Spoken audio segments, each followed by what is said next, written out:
Shankaram Lokashankaram Shankaram Shankaracharyam Keshavam Badaraganam Sutra Bhashya Kritau Vande Bhagavantau Punah Punah Ishvaro Gururatmeti Murti Bheda Vibhagine Vyoma Vadvyapta Dehaya Dakshinamurtage Namaha Gukarastvandhakaro Vai Rukarastanivartakah Andhakaranirodhitvat Gururityabhidhiyate Om Sahana Vavatu Sahanau Bhunaktu Sahaviryankaravavahai Tejasvinavadhitamastu ma vidvishavahai Om Shanti Shanti Shanti.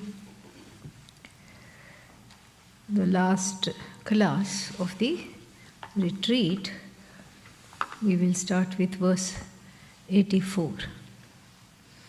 But before that, let us just see, before we chant that, let me set the context of it here. And what is the context? The context is that we have a jnana phalam. What happens after gaining this knowledge? And what is the use of this knowledge, purpose of this knowledge, and at the same time, how to continue being in this knowledge. And so all this, like nididhyasana, contemplation, which is the activity of the jnani, is advised, and the contemplation is also jnana phalam. The jnana phalam means the ability to revel in the shastra. And right now, if supposing, right now means without knowing the shastra, without knowing what it is, you can't revel. You cannot revel in an unknown thing. You have to revel in a known thing. So first, we know what it is, and then only the revelry is possible. Otherwise, the revelry is not possible at all. And so, first we know what it is, and we know that it is not separate from oneself. It's not separate from oneself, and we know what it is, so therefore one can revel.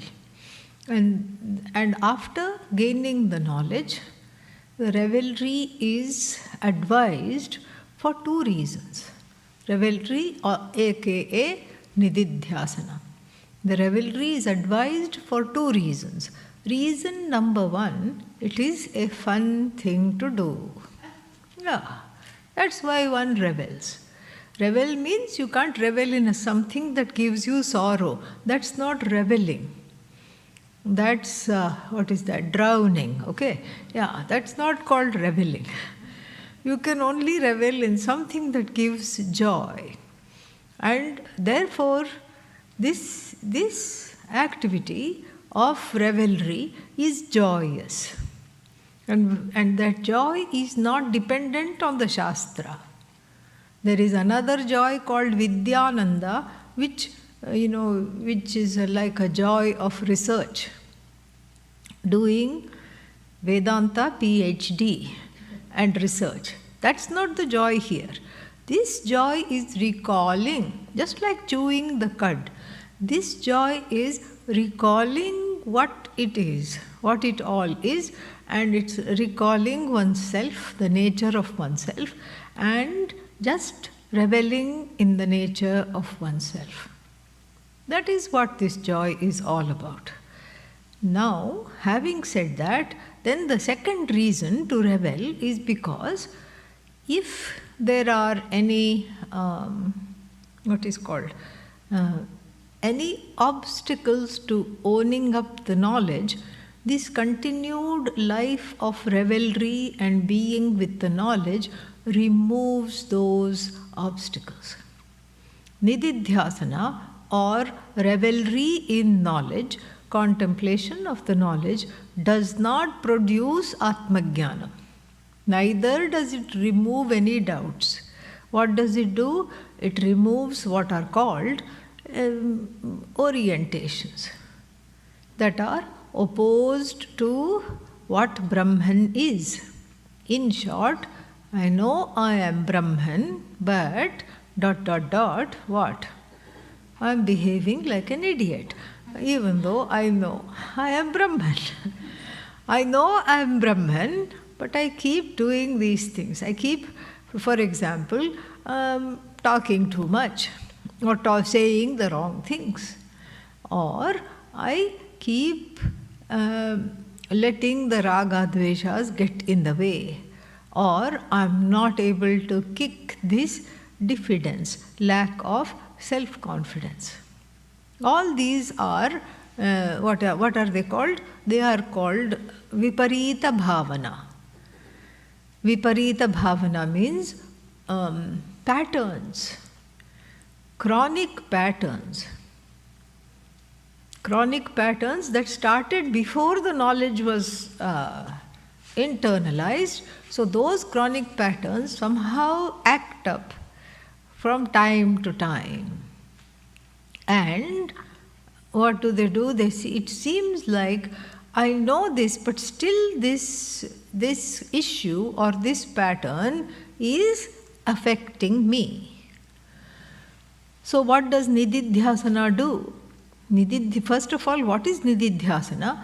Just recalling the words of the Upanishads, of course, along with their meaning. Asangaha aham, satchidanandoham, satta aham, spurti aham, saukhyam aham. You add aham to everything and own this up repeatedly. And again, this cannot be done if it is not taught. Once it is taught and it becomes clear, there may be a gap between the person and the words of the Shastra, and so this is owned up properly. Then what? Then this should not be a chore. It's a wonderful, beautiful thing to do. And at the same time, it wears off the wrong thoughts about the self that may linger. If it doesn't linger, then you don't need nididhyasanam. But if it lingers, then this is advised. This is not a way to gain the knowledge, because gaining the knowledge is only through Shravanam. This is an auxiliary means to drop off slough off the skin of old patterns. That is the idea. So with this intro, let us look at verse 84. Parame brahmani sasvasmin pravilapyakhilam jagat gayannadvaitamatmanam Aste Vedanta Dindimaha. Parame Brahmani. There is no other Brahman than Para, but still, here it is said that Param Brahma means what? That which is beyond Nama, Rupa, names, forms, that consciousness which obtains as I, which is the truth of Ishvara, which is the truth of myself. So in that consciousness, which is the source of everything, so that means what? Parame Brahmani is also qualified by Swasmin, in case we didn't get it. Swasmin means in myself. Parame Brahmani, what is this Parame Brahman? Where is this? If you start looking here, looking there, to stop that, where is the address of Paramam Brahma? Swasmin, quote unquote, in oneself. There is no in out, centered on oneself. Swasmin pravilapya. Pravilapya means having resolved. Having resolved. What? Akhilam jagat. The whole jagat is swallowed up. How is it swallowed up?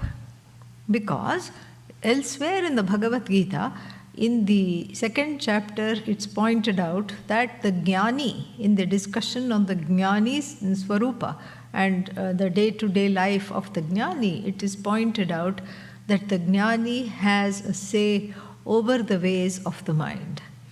And the Jnani is able to retract the sense organs from their respective objects, and the mind also, like even the turtle, retracts its limbs at will. First there is a slow moving thing, and then suddenly you look, it's not there. What is there? Just a shell. It has withdrawn. Like a hermit turtle, it has withdrawn. And so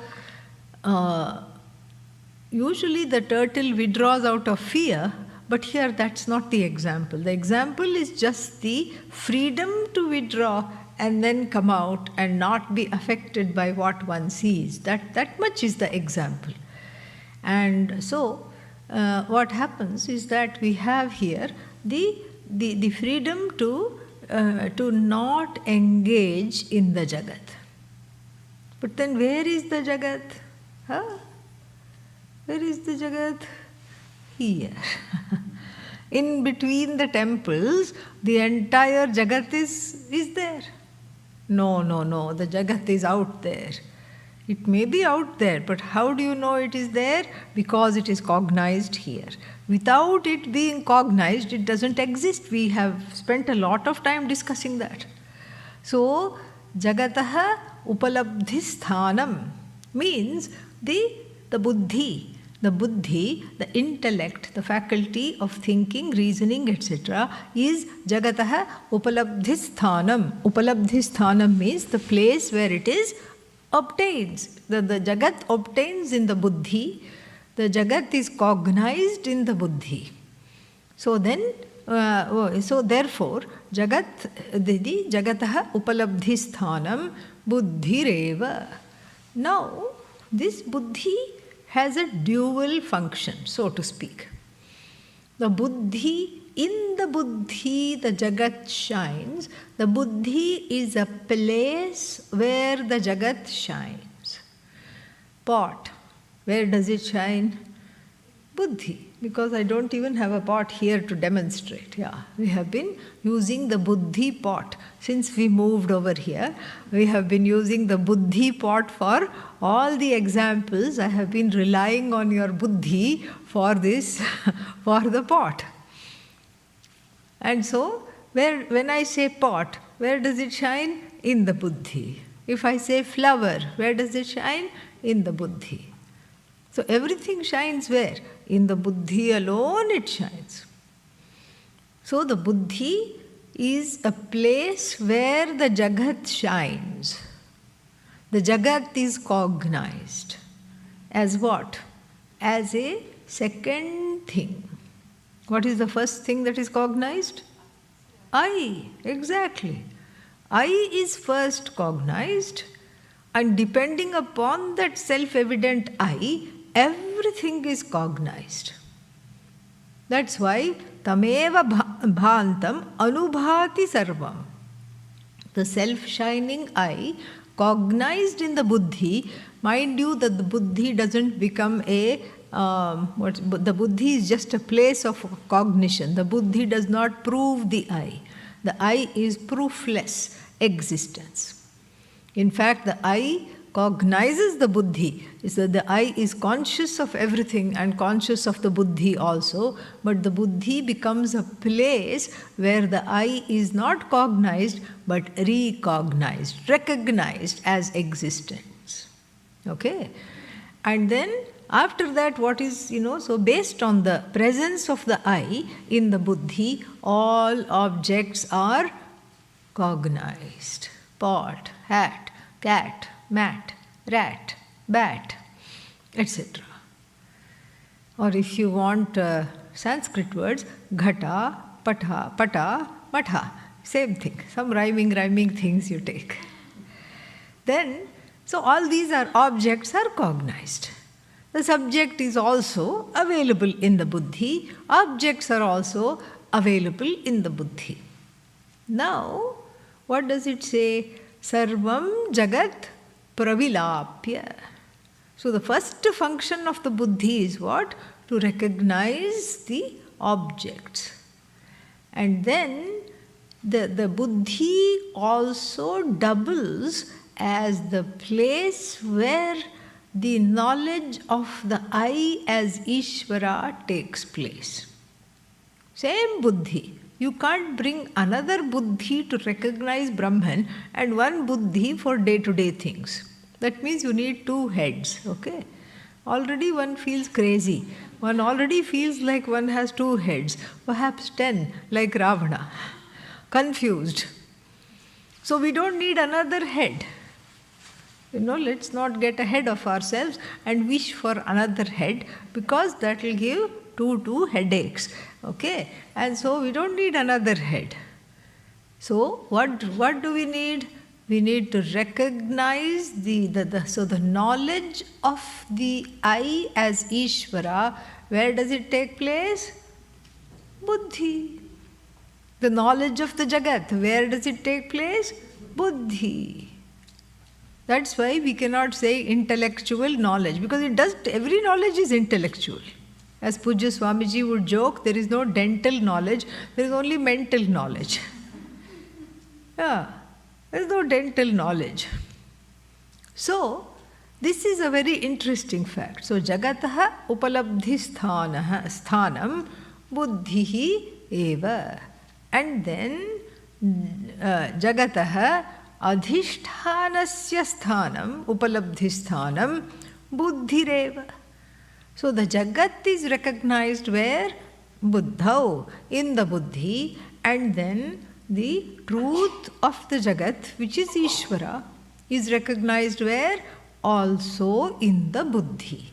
You cannot have it anywhere else. There only it has to be recognized. You can't say, I will recognize the Jagat in the buddhi and then I will recognize what? Brahman, where? Through the nostrils.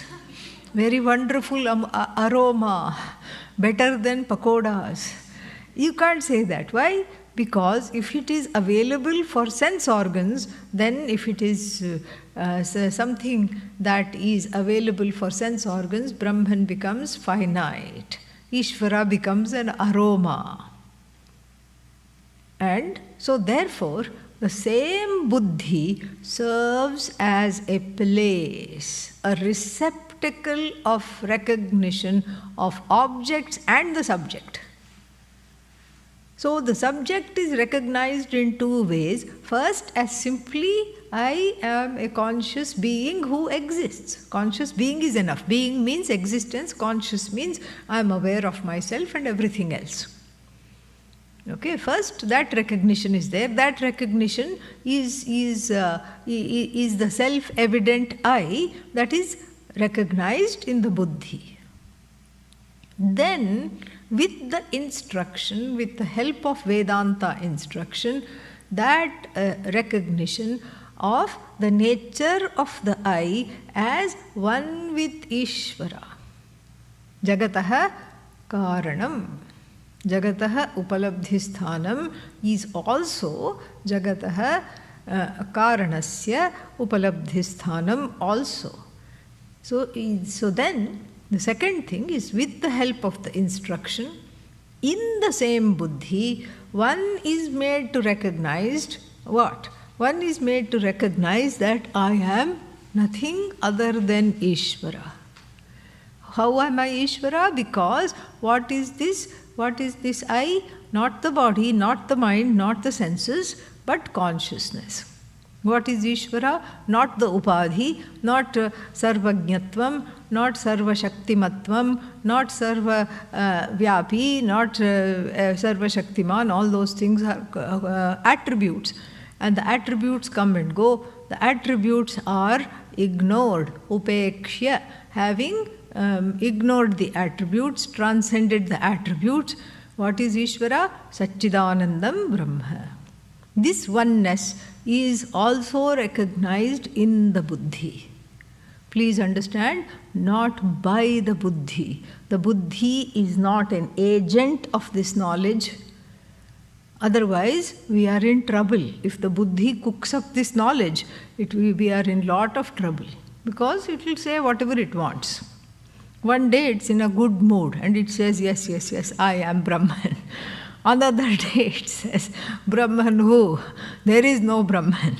Brahman asti. Why? Because the person is disappointed. And so the buddhi is not an agent of the knowledge. The buddhi is a servant of the knowledge. So the buddhi, you can say, is an instrument, not even an instrument, is a location, is a locative case, is a location where this knowledge is understood, assimilated. That is what the buddhi is. It's not the author of this knowledge.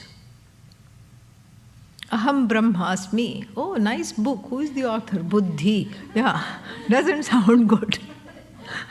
Doesn't sound good. Even if there is such a book, please do not buy it. And I hope you will not write such a book either, coming from the buddhi. So, the buddhi cannot be the agent. The mind cannot be the agent. Words, speech cannot be the agent. This is pointed out very, very, very, very, very, very clearly where?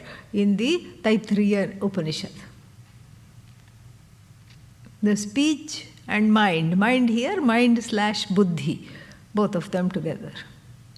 They went for a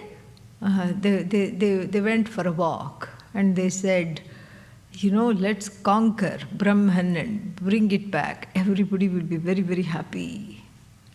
So they cooked up this plan. And between the mind and the buddhi, between the buddhi, mind, and then the, speech, there is a very interesting codependent relationship. Speech is very envious and happy with the mind because the speech says, oh, what a wonderful idea. Yes, this is wonderful. And the mind says to speech, I can think, but no one can articulate like you. You, oh speech, because of you, I have some kind of a little moments in the sun, in the spotlight, I can stand. All because of you, I get a few claps, few acknowledgements. So, they rely on one another like a lame person sitting on the shoulders of a person who cannot see, and both of them are on a pilgrimage. So the lame person can see and cautions this one. Lame person cannot go on a pilgrimage, needs this person.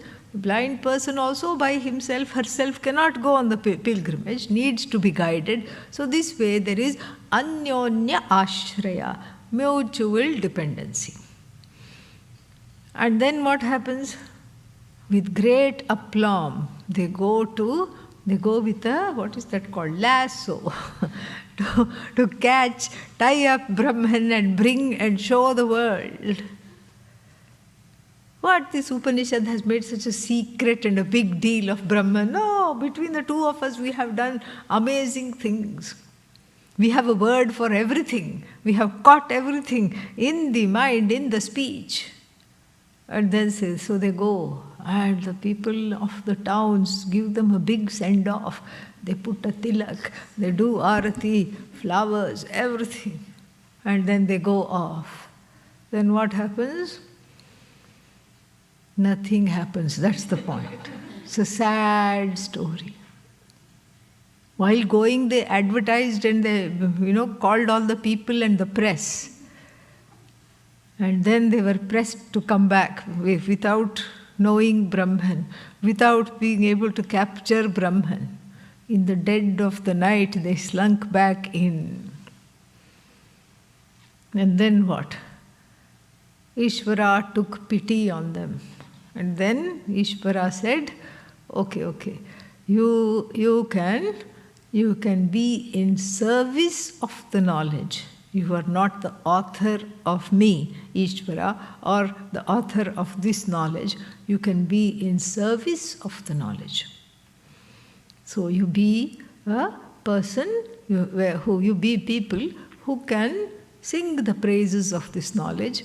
Vak was given that job, and then what was the buddhi given? The buddhi was told just to keep shining, keep itself clear, and then be a receptacle where this knowledge is recognized, enjoyed, and shared. Yato vacho nivartante apraapya manasa saha anandam brahmano vidvan na bibheti kutaschaneti. Taittiriya Upanishad. Yataha yasmat karanat, from which causeless cause. Vachaha nivartante, the words beat a retreat along with a helpless and sad mind. Manasa saha. This is what it is. And so, the buddhi is the place where the I is recognized as a self-evident conscious being. The buddhi doubles up as the place where the jagat is cognized as discrete objects separate from the subject. Finally, the buddhi is the place where the I as Ishvara is recognized. So here, pravilapya sarvam jagat akhilam jagat means which one will you focus on? Are you going to keep on recognizing the I as a self-aware, self-evident being?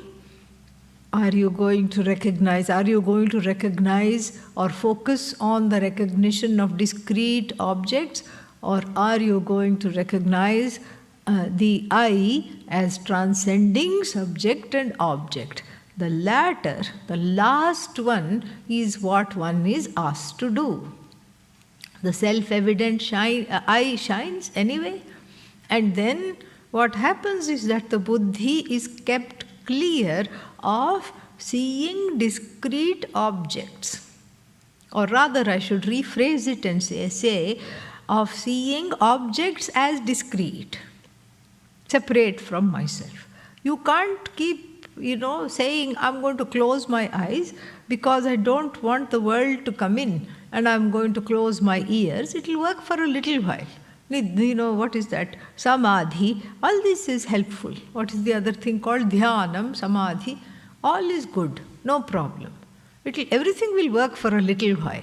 And then after that, of course, the eyes will open. You can't shut out the world. Because why? The world is here. All the impressions, the samskaras. What is samskara? Samskar or the other. Okay? And all of them are here. So even if you go away to the Himalayas, Kamandalu in hand, all kinds of difficulties will bubble up because one carries the Jagat within. So two things are advised here. First is that when you see something outside, whatever it is, outside this body-mind-sense complex, or even this body-mind-sense complex, whatever you see outside the consciousness, whatever you cognize, what do you do? You just say, you remove, you go back to verse number this one. What is that? Let us see this one so you can remember this. Upeksha aupadhikan sarvan. Go back to 76. Upeksha aupadhikan doshan grihyante vishayaha yatha. Upeksha drishyam yad brahma iti Vedanta Dindimaha. So, transcending the shape, name and form of all the objects, connect to oneself, connect that object to yourself, see it as Brahman.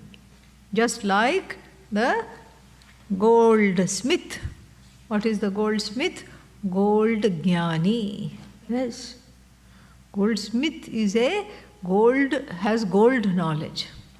So you take your grandma's necklace because you want a new design. And then you go to the one and says, okay, I want to change the design. Unceremoniously, the goldsmith will pluck out all kinds of stones and everything. And you say, no, no, no, grandma's necklace, sentimental. You get all senti about it, but then the goldsmith is perfectly, totally objective. He will also subtract, he will minus some copper and silver which you have to put to make the gold a little harder, otherwise you cannot make any kind of ornament. So then what happens? Then they will give you back the money. He will also deduct the making charge. That is not, that everything non-gold he will deduct. Design, non-gold, it's ignored, it is transcended. Then pieces of copper and silver as alloys removed from being accounted. Making charge, is it gold or non-gold? Non-gold, removed. So then only gold the person sees. So like this, the Jagat is just consciousness. First step, Jagat is Ishvara.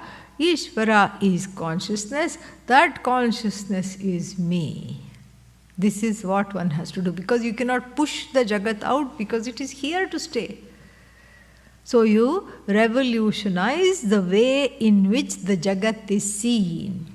This is not like, oh, here is a jnani who doesn't talk to anybody, who doesn't do anything. That there may be people like that. That's not the point.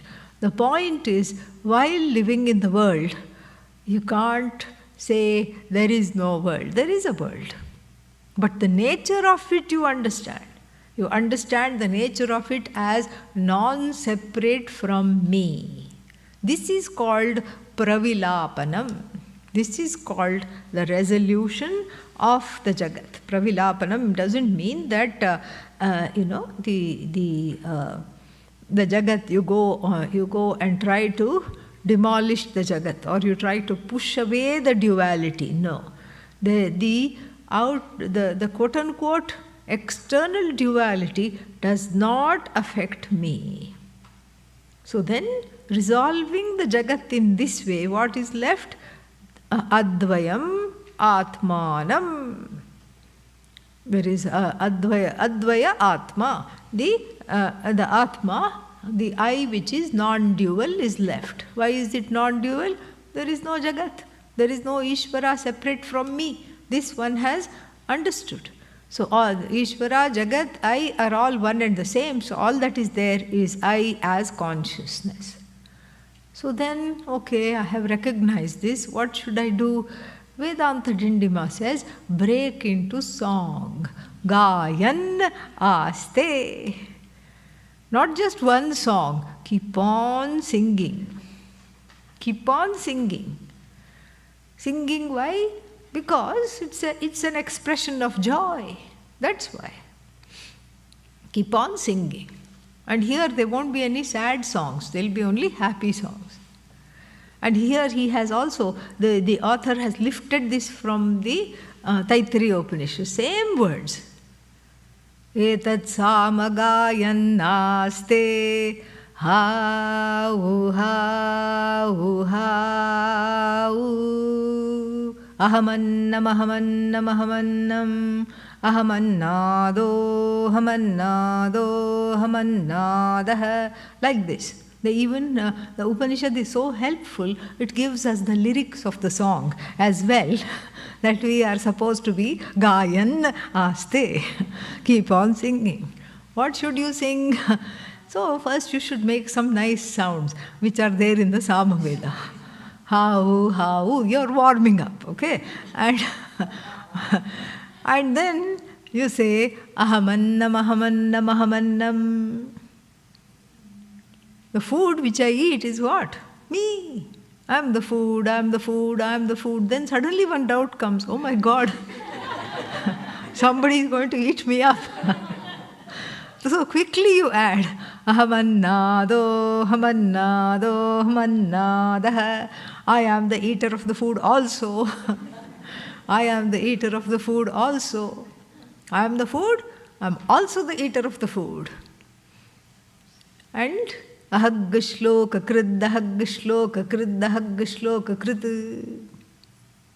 I am the author of this shloka. This poem, this song was written by me, which I am singing and telling posterity to keep singing also. How nice it is. And then it continues.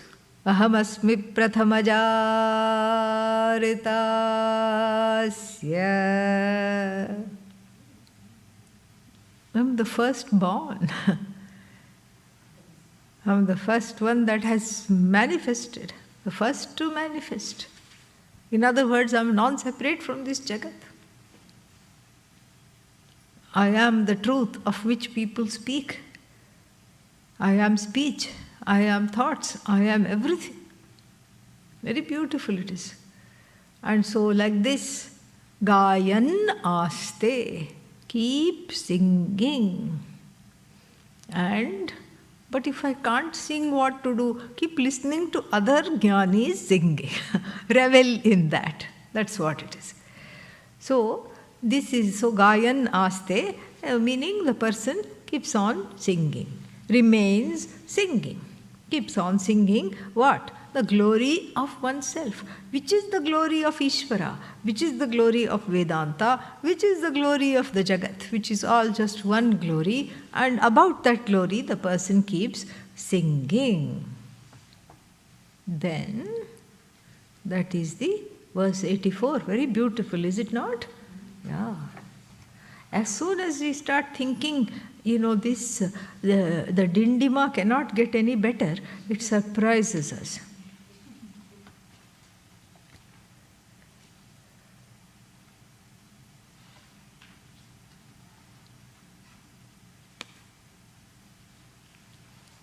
Then 87 tells us that having known this knowledge, there is nothing more to know. Satchidananda satyatve mithyatve nama rupayoho vijñāte kimidam jneyam.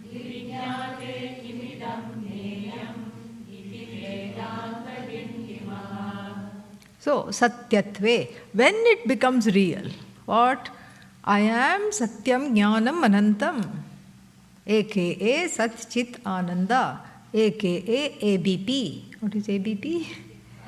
Astivati Priyam, aka SSS. What is SSS? Satta Spurana Saukhyam. I am all this. I am just this. I am that. I am the source of existence.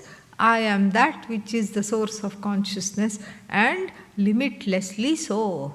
When this becomes real, mithya is replaced. And when nama rupa are deemed to be mithya, then the question is asked, kimidam jneyam vijñāte, what remains to be known? Don't say, oh, we should know how to make samosas. Don't add that, okay? Yeah, that would be like a wet rag after this glorious being in this glory. So it is a rhetorical question, which means what? Nothing remains to be known. Nothing remains to be known. Everything is as good as known, because what really matters is known.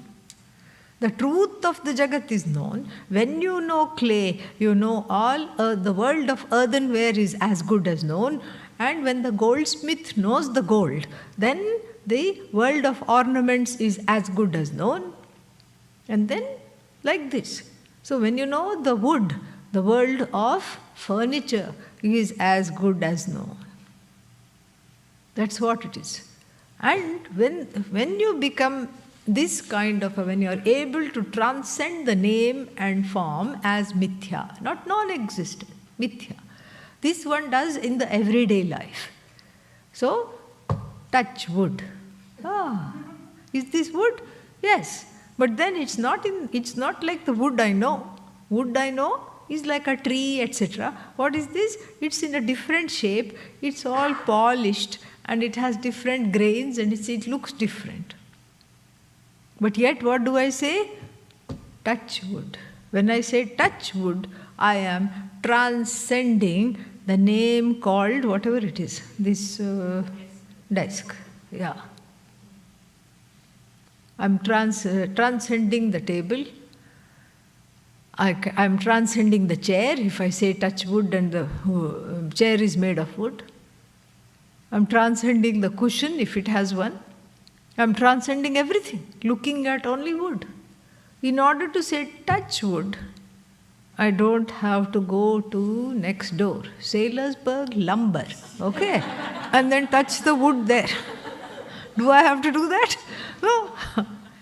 Yeah, we should know our neighbors. Yeah.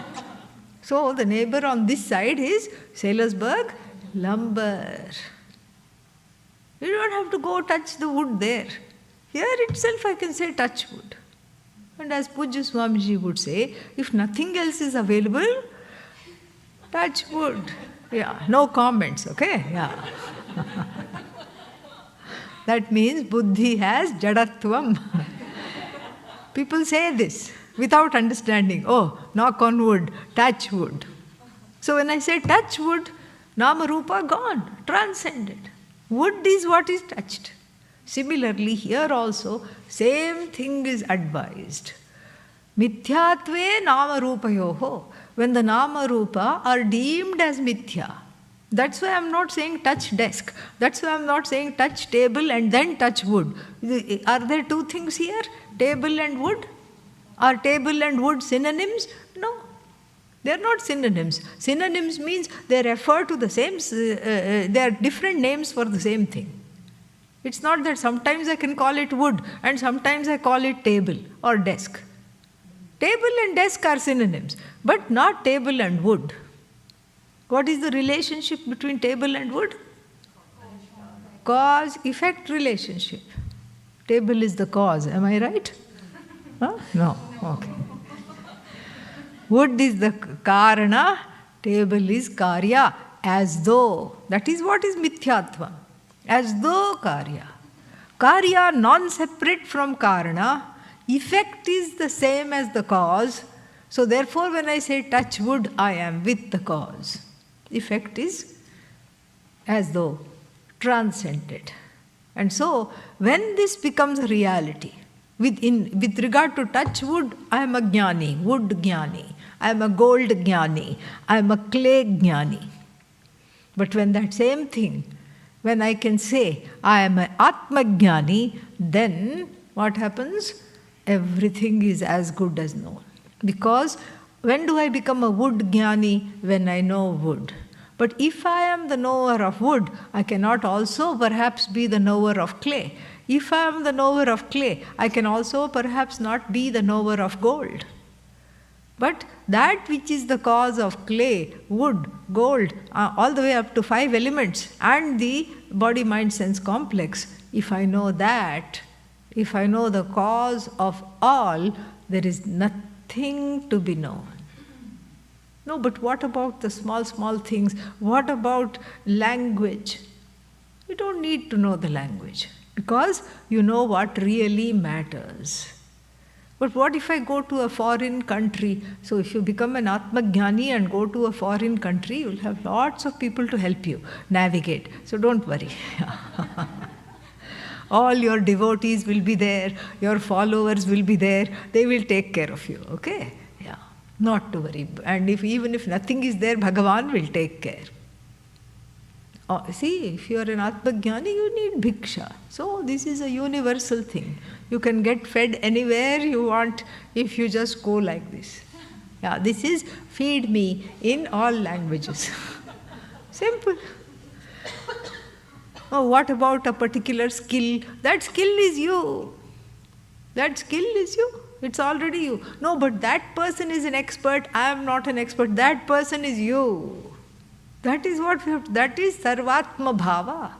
So Sarvagya means the Sarvatma Bhava comes.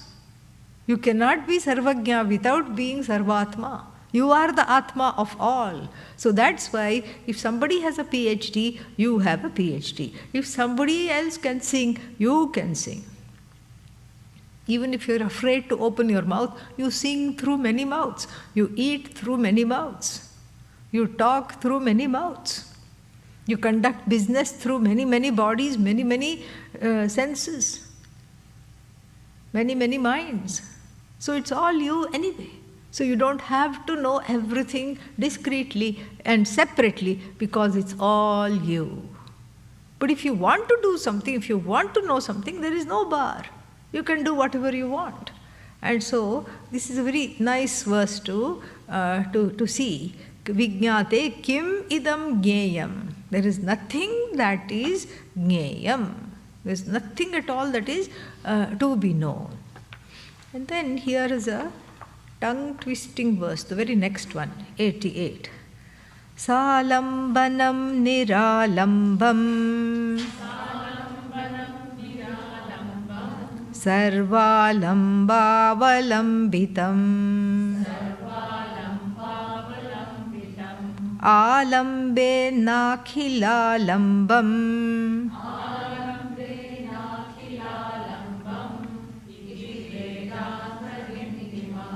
Yeah, very poetic, very lot of alliteration, lot of lumb, lumb, lumb. So, alambena saha vartate salambanam. You know, alambanam. So, alambanena saha vartate. That which is along with attributes here. That which has gunas. Salambanam. That which has attributes. Then, niralambam means what? Without attributes. That which has attributes, that which has no attributes, and then sarva alamba avalambitam. Avalambitam means being the adhishthana, the truth of sarva alamba, all attributes. Okay? So, Brahman is being referred to as the truth of all attributes, the adhishthana, the Sharana, the refuge of all attributes, and then what? Itself having no attributes. Niralamba. Itself niralamba, nirguna. Itself has no attributes, yet it is the resting place of all attributes. How can that be? Because all attributes are mithya. Satyam is the resting place for everything that is mithya. Satyam alone is the resting place. Where you can't find some other place. Okay? As I said, same buddhi. Jagataha upalabdhisthanam and jagataha adhishthanasya upalabdhisthanam eva. Same buddhi has to have two things. One is that it is the place where the jagat is recognized, and it is also the place where the adhishthana of the jagat is recognized. Adhishthana being nameless, formless, attributeless, then only, and limitless, then only it can be a resting place for all names, all forms, all attributes. Because itself is free of all attributes. So that is what is said. And then, so itself niralamba, 88, right? Yeah. Itself niralamba, and then what? It is the sarva alamba avalambitam. It is the adhishthana of everything, all attributes. And then here there is one more word, alambe. Alambe, first word in the second line. What is that? Alambe. Alambe means upon vichara. Here, upon vichara, upon conducting self-enquiry, or jagat enquiry, or Ishvara enquiry. Those are all just portals. Those are all just portals. They are not, they all lead to the same place. So, upon conducting enquiry, self-enquiry, Ishvara enquiry, Jagat enquiry, same thing. Upon conducting the enquiry, then what do you find? Na akhilalambam. It is not the receptacle of anything. It is nothing other than itself. Thus declare the drum beats of, thus proclaim the drum beats of Vedanta. Purposely confusing. But we know this, we have seen this. Because this is also there in the 9th chapter of the Bhagavad Gita. Matsthani sarvabhutani, the Lord says in the 3rd verse, in the very next verse, it is contradicted. Matsthani sarvabhutani means all beings are in me. And then the very next verse, the Lord says, Lord Krishna says, Nacha matsthani bhutani pashyame yogam aishwaram. Look at this magic. Nothing is in me. Arey, you just said everything is in me, and now this is a blatant contradiction. At least a few verses later, I would have forgotten. No problem. I won't remember. Or in another chapter, if you had contradicted yourself, I would have been fine with that. Because who goes back, who remembers? Nothing. I'm always in the present moment, the sadhaka says. And so, clean slate. And so therefore, but the contradiction is extremely blatant because it is in the very next verse. Nacha matsthani bhutani. And not only that, the Lord appears to be proud of contradicting himself. Pashya, hey Arjuna, Pashya, look at this magic. Yoga here means magic. Aishwaram, look at this magic. Look at my magic. Look at my Maya. Look at my Shakti. So, what is this? Everything is in me, nothing is in me. Same thing here, except the me is converted to it. Why it? Brahman is neuter. That's all. Here we are talking of Ishvara in the form of, using the word Brahman. So, therefore it is neuter. And so everything is me, and then everything is in me. This is the stages of understanding. Everything is in me means everything is non-separate from me. Everything is in me. But we can take it literally because of Atma Ajnanam or any kind of a misapprehension that in that locative case, that karaka, that factors of action, that in becomes a very big thing. That means what? How many things are there? You can't count? What happened? If everything plus me, how many things are there? Don't go all Vedantin on me now, at the last minute. How many things are there? Everything is in me. How many things are there? 2. We are left with 2 things. One is Ashraya, the refuge of things, and the other one is what? The Jagat, or whatever we are talking about. All the attributes, names, forms, they are what? Ashrita. You get 2. You're hanging with 2 now. What happened to non-duality? Went out the door. And then one is stuck with this understanding. Bhagavan is a huge, what is that? Pot. And in which all the things, fadar, everything is thrown in this pot. Stir fry, Yeah. Stir fry means you have all kinds of vegetables, you don't know what to do with it. And then you get some tofu. And then you just put whatever you can. And then you just stir fry. So the kadhai, what is kadhai? What is that? The receptacle, the wok. Yeah, W-O-K, okay, not W-A-L-K, okay? And neither is it vak, V-A-K, vak, yeah, speech, no. Vak is a word where things are, what is it? It's like a big, what do you call it? Big container where things are fried. So Brahman becomes vak. And then the Jagat becomes, Jivas and Jagat become what? stir fry. Yeah. Jiva must be tofu. Okay? That's what is in the brain sometimes. And so, this we cannot have. Even though you may be very fond of stir fry, the vegetables do not become one with this wok. They are two separate things. One is a place where everything is cooked, and so Brahman is not a place, which is the pressure cooker of the Jagat, where the Jagat is cooked. No.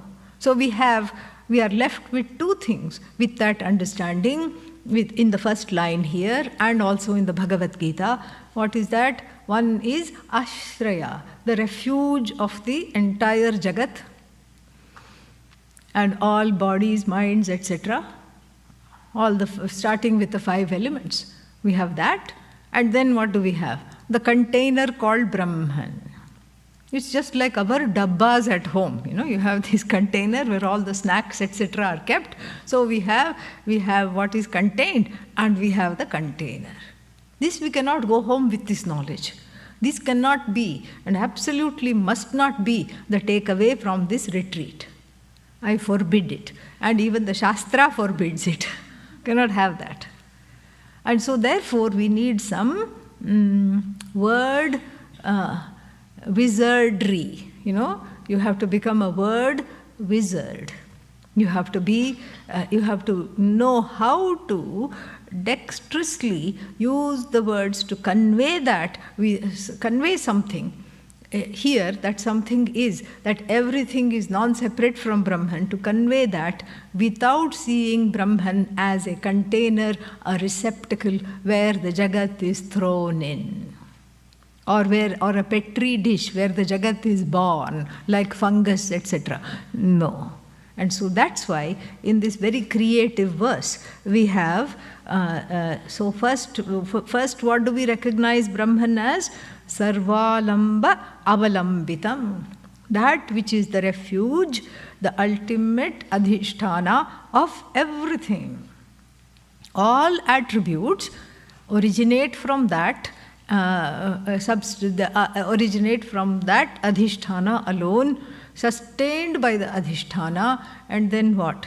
And then they are resolving in this adhisthana alone.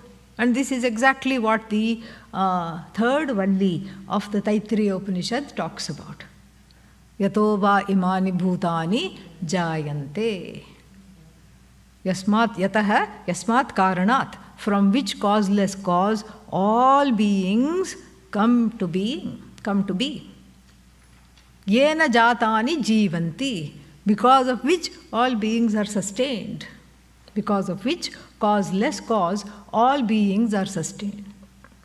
Yasmin, in which, again that Yasmin, 7th case, prayanti, abhisamvishanti, where everything, all the beings, everything, all the bhutas and bhautikas, everything, all the things in the Jagat get dissolved, resolved. Tad vijijñāsasva, this has to be understood. Tad Brahma. This is what Bhrigu is told. Okay? And then, by the father turned teacher. So same thing, that is the first level of understanding. Because one is suffering in duality. One is suffering because there are so many things. One is overwhelmed, and each thing becomes the cause of sorrow because it is non-separate, because it is separate.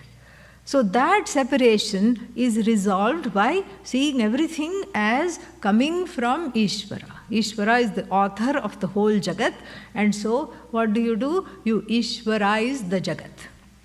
So after Ishvarizing the Jagat, then with the deepening of this understanding, this Ishvara is understood as non-separate from I, who is consciousness. Because you remove, we have seen all that. You cognitively take away all the things that come and go, such as body, mind, senses, likes, dislikes, raga, dvesha, ahankara, all these things.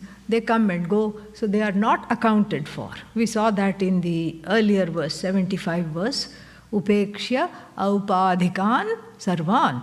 So like this, one then sees oneself as non-separate from that consciousness, because the mithyatvam of the whole Jagat, starting with this body, mind, sense complex, is made extremely clear. How is it made clear? Because it comes and goes, because it is a dependent reality, because it is in between existence and non-existence, anirvachya. You cannot say it is real, you cannot say it is unreal. You cannot say it is existent, you cannot say it is non-existent. And so therefore, the first step is to say, all this is Ishvara, and that Ishvara then is, you again look at your own upadhi, which is finite, and then you cognitively transcend that. We have seen how to do that. Then you look at, you do the same thing on the other side of the equation to the upadhi called Ishvara. And then the name, forms and all these powers, Maya, Shakti, etc. is disregarded cognitively, transcended. What is left? Consciousness, awareness, Chit, Satchid, Ananda. That's all is left. And that alone is everything. So therefore, the container-contained metaphor is a stage in the understanding. Is simply a stage in the understanding. We need a place to put the Jagat. Where shall I put the Jagat? First I was thinking it's all coming out to get me. It's all out to get me, along with so many things which I don't like, and so many things which are scary, frightening. The whole Jagat is first terrifying, and it's out to get me. So first the Jagat is resolved into Ishvara. First there is three things: Jiva, Jagat, Ishvara. Then the Jagat is resolved into Ishvara cognitively. So what do we have? Jiva and Ishvara. Then so the upadhis from the Jiva side and the Ishvara side are as though cognitively removed. So what do you have? Only consciousness, which is holding or manifesting these upadhis, which are mithya, dependent reality. So this way there is no container contained. From the standpoint of the manifest Jagat, if we are talking about Ishvara, then you can say container contained. Everything is quote unquote in Ishvara. This is nice for bhakti. This is nice to prepare the mind. This is a interim understanding. But this is not the whole way. If you want to go the whole way, you have to resolve that container contained as though duality, which this verse nicely does. So first it says that which has attributes so this adhisthana is the ultimate resting place of everything that has attributes, itself having no attributes. And then the very next line, it says alambe. When this enquiry is deeply conducted, na akhilalambitam. It is not the refuge for anything. There is no refuge. From which standpoint? From its own standpoint, it's not a refuge. From the standpoint of the Jagat and helpless beings, it can be seen as a refuge. But from its own standpoint, there are no two things. So that is the 88th verse. Then, what shall we do? We'll go here.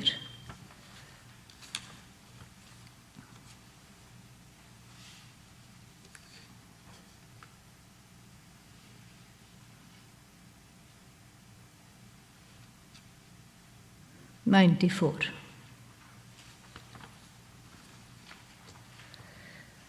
Vedanta bheri jhankarah prativadi bhayankarah shruyatam brahmanai shrimat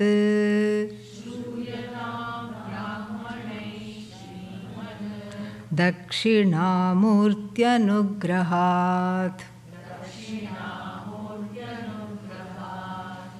Before we discuss this, I want us to go to the first verse. What was the last word of the first verse? Dakshinamurti Sangitam. So obviously for Shankaracharya, Nrisimha Bharati, Dakshinamurti, Lord Dakshinamurti is the Ishta Devata. Starts with the prayer. In fact, he calls this whole knowledge and the radiance of the self-evident self, that light of all lights, as Dakshinamurti. Tat Tejaha Dakshinamurti Sangitam, it was talked about. And then it ends with a benediction for all seekers of Vedanta to be able to gain this knowledge and enjoy this knowledge in the form of the steady percussion of Vedanta. So Bheri means drum, big drum, which you need sticks, So then so that Bheri is itself Vedanta, this big drum, this drum of Vedanta, Jhankaraha, onomatopoeic. Okay, so the sound that it makes when you beat the drum, the sound that it makes, the sound of this big drum, huge drum. What is that called? Kettle drum or something, right? Yeah, kettle drum. So the sound of the kettle drum of Vedanta, what it makes is that it is bhayankaraha, it's frightening. Ayyayo, I don't want this sound. I want Vedanta to be soothing. I don't want this sound to be frightening. Help. No, not for you. Prativadi bhayankaraha. So for the people who argue against it, the Purva Pakshis run away after reading this text. Or they dissolve. They become Vedantins. Purva Pakshis means these objectors. They keep coming, the ones that keep coming in the Bhashya. They want to say their 2 cents. All wrong, all the time. And they have some doubts. And in fact, there is no Purva Pakshi. It is all inside only. And the Shastra has a beautiful way of bringing out all the hidden resistance, blocks, fears in the form of Purva Pakshis. Oh, those people out there. I don't have any doubts. Those people out there. So then when those objections are personified, I can honestly look at them because I have a little bit of space. That is how the Purva Pakshi is coined, as a pedagogical device. That's all it is. So here, for those objectors or any kind of resistance that may be lurking within, it just runs away when you hear this text in the form of this Jhankara. Jhankara, which is Bhayankaraha. It causes fear. To whom? To people who say, what is Brahman? There is no Brahman. How can I be Brahman? How can you be Brahman? We cannot be Brahman at all. Why? Because you are a Jiva. And you should just sit and do bhajans for Ishvara and hope that after death you will go sit close to Ishvara. Samipyam, that is itself moksha. Like this. So many various notions, so many philosophies, so many kinds of ideologies, none of which stand test against the message of Vedanta. In fact, as Gaudapadacharya, the grand guru of Adi Shankara, says, we can accommodate all of them. He says this in the last chapter of the Karika, Mandukya Karika, called Alata Shanti Prakaranam. He says this, he says, you know what, we can just, we can accommodate all of them. But we can accommodate them because they are going to self-destruct anyway. They are fighting against one another. We accommodate all of them, and then we are not any one of them. And that is very beautiful. We accommodate everything. In fact, Vedanta can even accommodate, is not opposed to ignorance even. It's not opposed to anything. So it's not opposed to any of the Vadas either. But the problem is that the Vadas, the various Vadas, Darshanas, Matas, all these opposing notions, quote unquote, schools of thought. And they add Vedanta also as a school of thought. No, don't do that. That is for academia, academentia, I call it. So that is not for us. Vedanta is not a school of thought. So these so-called schools of thought, they have a certain paksha. They take certain sides, they have a certain view. But they are all to be seen as points of view. Then you can appreciate it.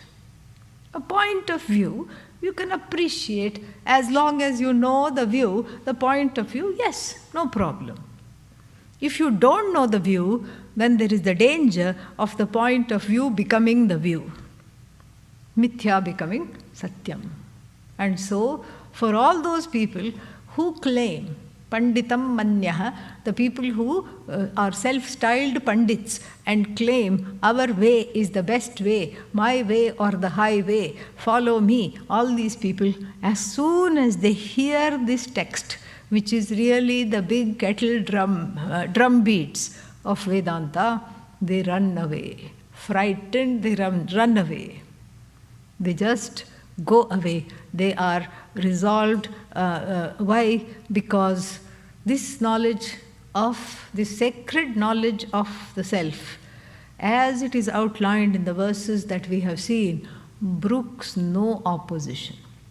There is no opposition. You are the whole. How can you counter that? How can you counter that? You have to say, I am half. Okay, then you only look bad. I am not the whole, you have to say. How can you improve upon that? You can neither oppose it nor improve upon it. No, I am whole plus. Whole plus what? Infinite plus. Infinite plus 100 is what? Infinity plus 100? Infinity. You have to either say, you are limitless. What? I oppose this. Okay. A person goes away with a tail between the legs, ashamed, sad. And so that is why this is Pratidvandvi, what was that? Prativadi Bhayankaraha. Prativadi Bhayankaraha. It is anybody who opposes this, it is fearsome, causes lot of fear. This kind of a text which brooks no opposition, cannot have any opposition whatsoever. And then further, Shruyatam. It's an invitation. May one listen. Shruyatam. It's an amantrana. It's an invitation card which is what? Which has your name on it. Oh, can I bring somebody else? Yes. Your name plus guests. Yeah, just like not like the American wedding invitation. The American wedding invitation means only one. You can't bring anybody else. Indian wedding invitation, what does it read? Huh? You, with family, friends, neighborhood, community, bring everybody.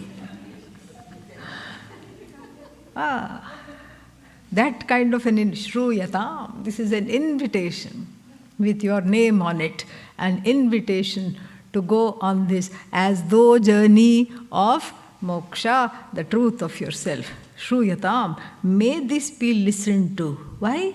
Why do you get the invitation? Because you are not a pratidvandvi, you are not a prativadi, and so therefore you will not be frightened of this message. Very nice, no? Yeah, you won't be frightened of this message because it's only frightening to who? The opposers, the arguers, the people who just want to argue for the sake of arguing, because they want to become famous with their own point of view. So it's not for them, but you are not them. So you get this invitation, Shruyatam. By whom? By whom Shruyatam? By the people who are Brahmana. Brahmana here means the people who are the followers of Brahman. So, the followers of Brahman. Brahmana, not jati here, but the person who is interested in Brahman, who is committed to knowing Brahman. That is the Brahmana. That is how in the Upanishad also we hear. Nirvedam ayat Brahmana. So Brahmana, yesterday we saw that. So Nirvedam ayat, may one gain vairagya, may the Brahmana gain vairagya. Here it's not Brahmana, some kind of a position in society, but it means the one who is committed to discovering Brahman as the truth of oneself. Okay, so, and then it is understood that this knowledge has, what is that? There are so many variables. Many variables are there. One can come to the ashram, but then unable to attend class. Like it happened last year during COVID. Many people came here. And then they had to stay in their rooms for 5, 6 of the 10 days. So, what is that? Hidden variable. Sometimes one cannot come here at all. One books the retreats and then one is ready to go. But some news comes, some guests are coming, some other obstacle comes, something happens. And then so therefore what? Gone. Or nothing happens. One comes here, sits, but not interested. Looks like this when the teacher is talking. 5 minutes into the class, a glazed expression comes. Why? Some preoccupation. This is adhyatmika pratibandha.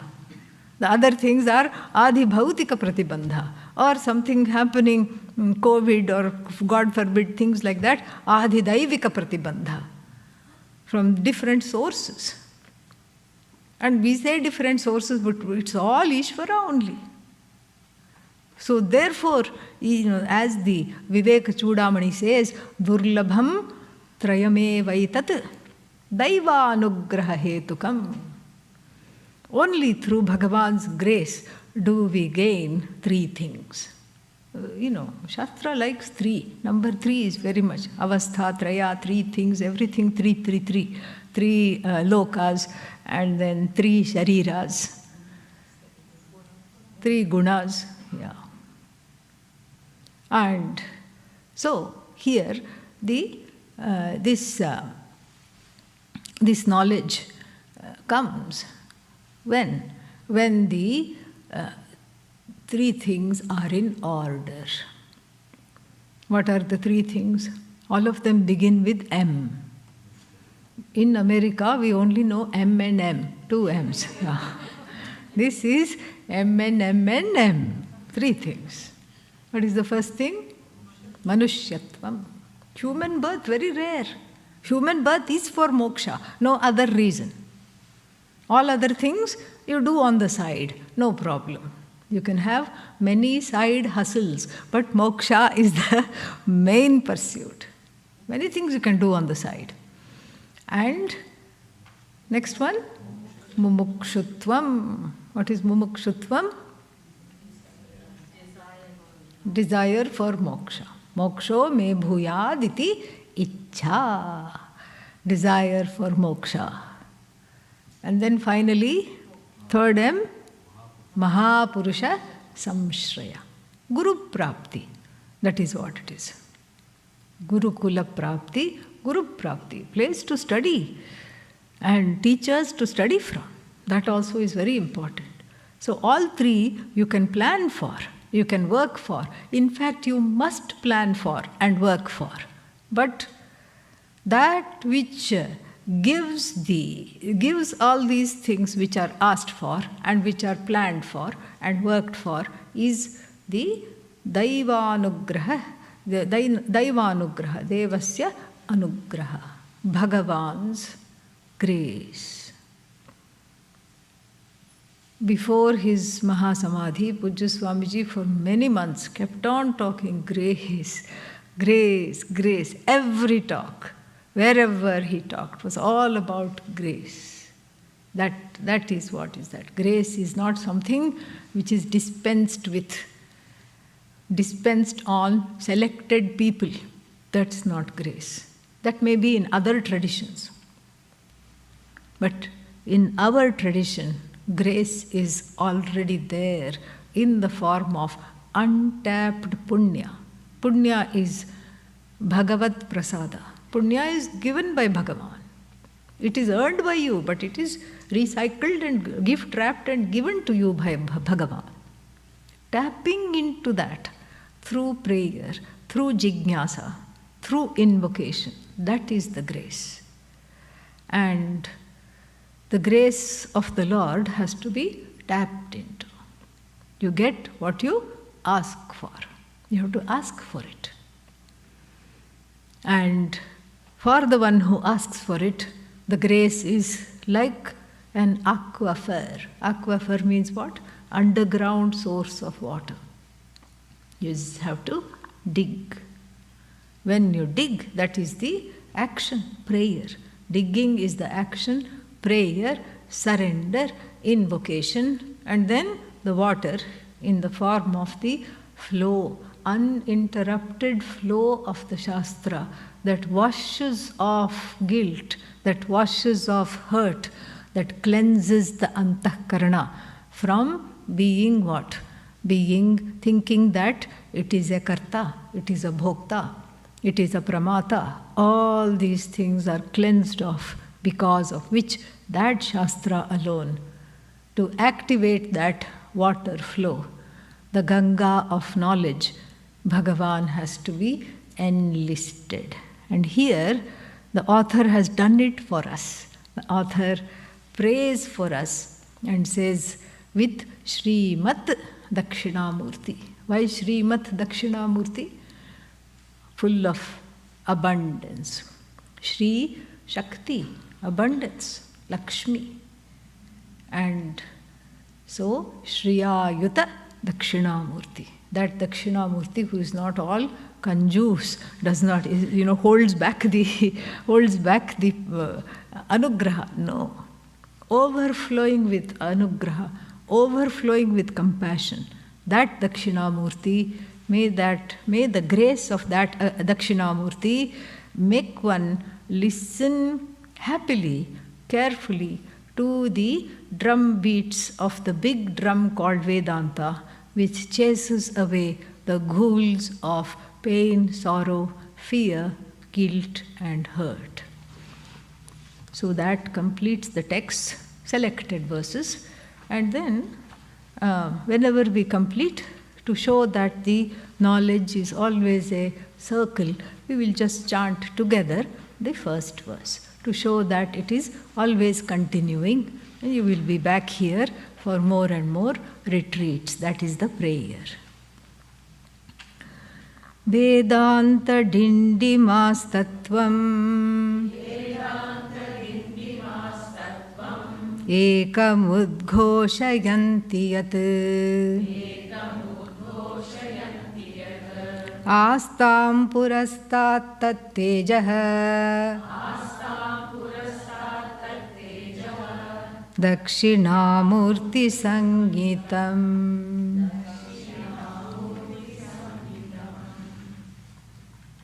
Om Sarve Bhavantu Sukhinah, Sarve Santu Niramayah, Sarve Bhadrani Pashyantu, Ma Kaschit Dukkha Bhag Bhavet, Asato Ma Sadgamaya, Tamaso Ma Jyotirgamaya, Mrityorma Amritangamaya.